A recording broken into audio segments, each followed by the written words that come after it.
Hello. India और United kingdom का free trade agreement sign हो चुका है। और अगर आपने ये एग्रीमेंट देखा होगा तो ये क्लियर है कि ये एग्रीमेंट इंडिया के फेवर में है बहुत ज़्यादा। यूनाइटेड किंगडम ने बहुत ज़्यादा कंसेशंस दिए हैं एज कम्पेयर टू इंडिया। बहुत ज़्यादा टैरिफ्स कम किए हैं। इंडिया ने तो फेजेस में टैरिफ्स कम करने का प्रॉमिस किया है, मतलब डायरेक्टली 100% नहीं।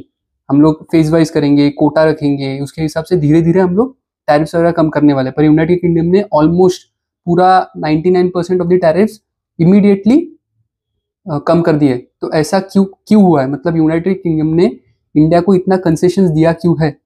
इसके पीछे रीजंस है। The first reason is Brexit. United Kingdom अभी यूरोपियन यूनियन का पार्ट नहीं है, तो पहले जो उनके लिए जो मार्केट ओपन था यूनाइटेड यूरोपियन यूनियन का, जो यूरोपियन कॉन्टिनेंट में उनको फ्री ट्रेड मिल रहा था, वो सब बंद हो चुका है। तो मार्केट उनका कम हो गया है, तो उनका एक्सपोर्ट्स कम हो गया। तो उनको एक पार्टनर की जरूरत है, एक बड़े मार्केट की जरूरत है, और इंडिया से बड़ा मार्केट मार्केट पूरे वर्ल्ड में दूसरा नहीं है। ठीक है। Next is USA.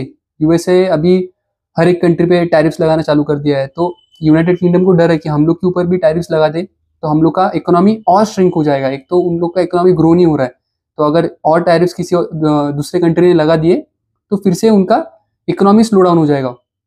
Third reason is India is a developing country. Developing country होने का मतलब यह है कि इंडिया में स्कोप बहुत है ग्रोथ का, तो इन्वेस्टमेंट का स्कोप बहुत है, इन्वेस्टमेंट के सेक्टर्स बहुत है। तो यहाँ पे पैसा अगर आपने इन्वेस्ट किया, पंप किया, तो उसके ग्रो होने के chances as comparatively developed country बहुत ज़्यादा होते हैं। तो इसलिए इंडिया को पूरे वर्ल्ड में बहुत अच्छा मार्केट माना जाता है। This is the three reasons. इसके वजह से यूनाइटेड किंगडम ने इंडिया को इतने कंसेशंस दिए हैं, क्योंकि यूनाइटेड किंगडम को ये ट्रेड डील का जरूरत ज़्यादा है एज कम्पेयर टू इंडिया।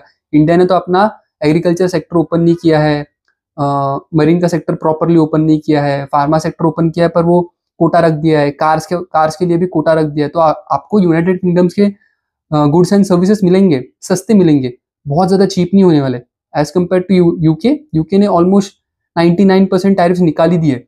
ठीक है। तो इंडिया के लिए बहुत ज़्यादा बेनिफिशियल है ये ट्रेड डील। और इंडिया इसको इस तरीके से भी प्रमोट भी करना चालू कर दिया कि देखो अभी यूनाइटेड किंगडम एक डेवलप कंट्री है, तो इसका इस्तेमाल वो यूएसए के साथ, ऑस्ट्रेलिया के साथ एक ट्रेड डील साइन करने में एज अ बोलते ना पॉइंट यूज कर सकता है कि बाबा देखो हम लोग ने एक डेवलप कंट्री के साथ साइन किया ट्रेड डील, उनको बहुत ज़्यादा फायदा होने वाला है, आपको भी हो सकता है। तो एक पॉइंट हो सकता है नेगोशिएशंस में। ठीक है। तो आपको क्या लगता है इसके बारे में लिखिए एंड चैनल को सब्सक्राइब कीजिए। Thank you.